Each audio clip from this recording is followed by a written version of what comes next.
আশ্রিত শরণার্থীদের নিরাপত্তা ইস্যুতে তৃতীয় যে কোনো দেশে পাঠাতে পারে জাতিসংঘের শরণার্থী বিষয়ক সংস্থা ইউএনএইচসিআর।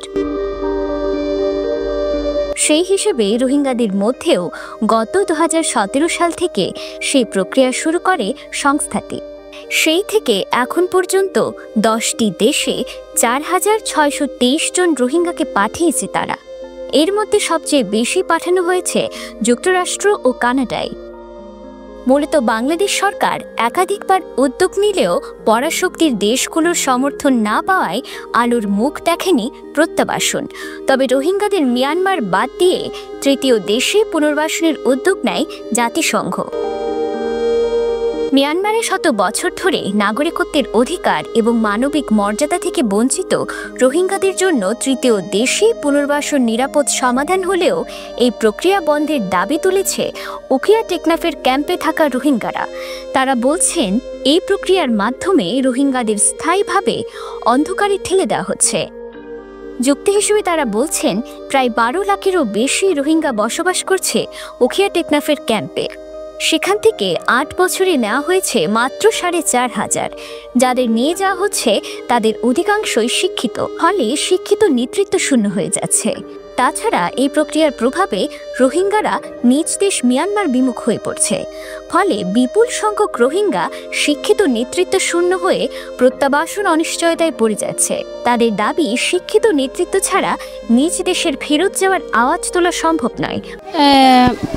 মানে যেদিন নাকি এলমদার ফন্দলা আছে বেগিন দাদে বিদেশের মধ্যে জারগন হলে মানে আর দেশাল আর কমলা বাড়াই গরিবালান হয়ে, কিন্তু জারগর দিয়ে বেগিন ফন্দলা এলমদার ডর মানুষ সকল আর দাসে এড়ে যেদিন নাকি আছে রোহিঙ্গা কল বেগুন দাসে বেশি হম বুঝে দেহে রেবুতর এলমদার দিন বাদে আছে দিন দাসে হম বুঝে দিয়ে রেবুতর তো ইতারা দাসে ফন্না সারা কিছু নবুঝে এলম সারা আর ইতারা লাগ হন্দিল হব এলমদার বেকিন জালগো বিদেশের মাঝে আর এড়ে এলমদার এড়ে বেলেমি আসলে তারা হন হালত হব হন দিল হব ইতারা হন তারা মাতি যাইব।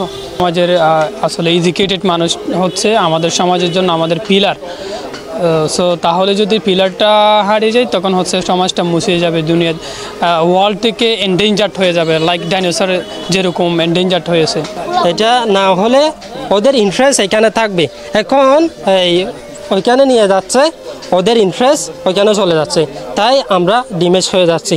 তাই বলতেছি যে ওইটা না হোক।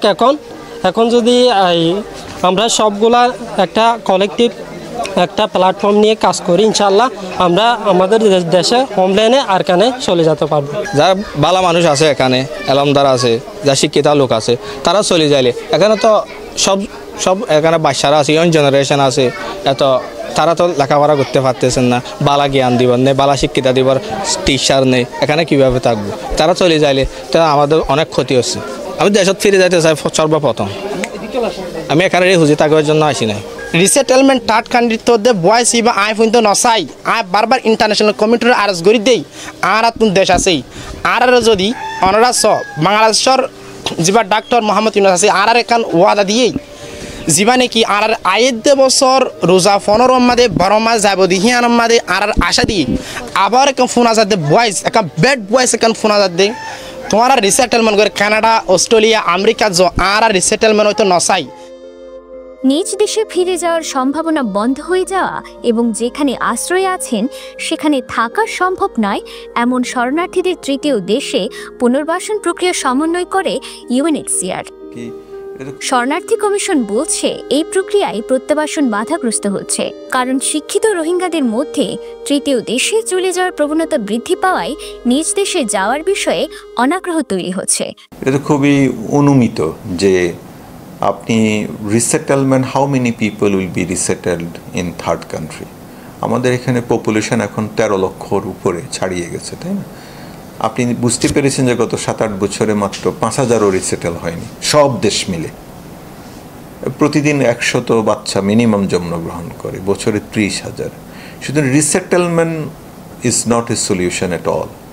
রাদার এইখানে যারা মোটামুটি এলিজিবল, যারা একটু ইংরেজি বলতে পারে, যারা শিক্ষিত, তাদের প্রত্যেকের মাথায় এটি ঢুকেছে যে আমি রিসেটেল হব আমেরিকা, ইউরোপ। যেটি গরিব দেশগুলোর একটা প্রবলেম, ব্রেন ড্রেন হয়ে যাওয়া, তাই না? রোহিঙ্গাদের মধ্যে তো এটা আরও বেশি, কারণ তার স্টেটলেস, তাদের কোনো দেশ নেই। তো সেইখানে এটা ঘটবে, এটা ঘটছে। এবং definitely this process frustrates the repatriation process, এবং কমিউনিটির ভিতরে নিজেদের ভিতর থেকে যে আর্জ যে আমরা আমাদের দেশে ব্যাক করব, আমরা মিয়ানমারে ব্যাক করব, এটা নিঃসন্দেহে রিসেটেলমেন্ট প্রক্রিয়া কিছুটা ব্যাঘাত ঘটাচ্ছে, কোনো সন্দেহ নেই। রোহিঙ্গা সংকটে প্রতিদিন নতুন বিষয় যুক্ত হচ্ছে, যার ফলে অনিশ্চয়তা দিন দিন বাড়ছেই। মুমতাহিনা মাহি, পেনুয়া নিউজ।